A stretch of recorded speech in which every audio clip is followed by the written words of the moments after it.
14 hours, no food, not even water. It's that time of year again. But Ramadan isn't just about fasting. It's a mental and spiritual reset. It slows us down, clears out the noise, and gives us space to reflect on our hearts, our habits, our thoughts, and the patterns that we're living in. It's an opportunity for all of us to step out of autopilot and ask, what do I want to release? What do I want to nurture? What do I choose to realign with? Welcome to Ramadan Recharged, where we look after our body, mind, and ruh in this sacred month. And stay tuned for Supercharged, bite-sized videos with practical skills to nurture ourselves and live out our values. Let's get into it. Ramadan is the perfect environment for habit formation.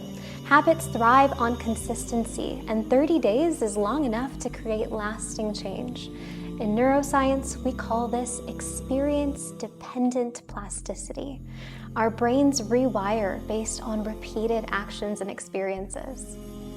So every time we shift from impulse to intention, we strengthen the neural pathways that make it easier to sustain habits.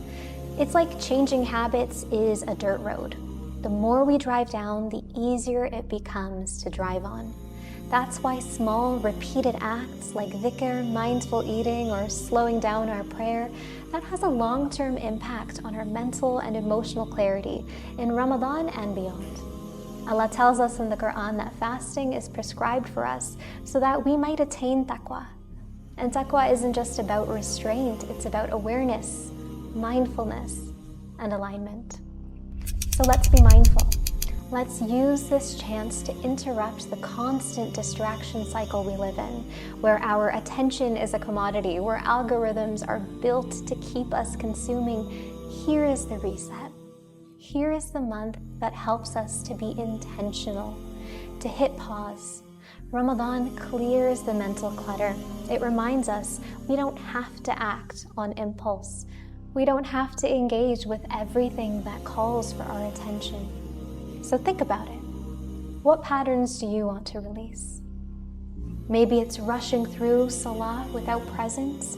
Maybe it's self-focus or overthinking or negative self-talk. What do you want to nurture?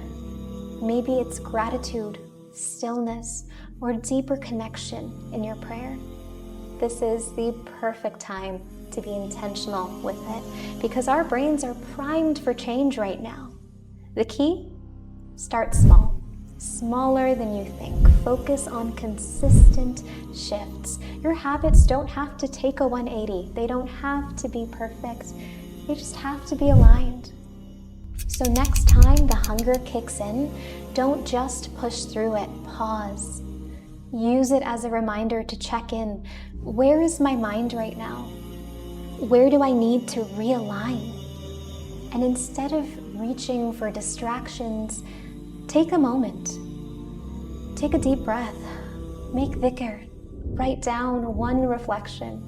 Let the stillness work for you instead of against you.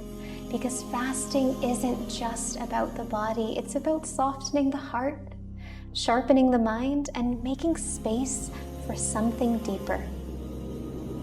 What's one thing you're focusing in on this Ramadan? Let us know in the comments. And if you know someone who could use this reminder, share this with them. Let's make this Ramadan intentional and transformative.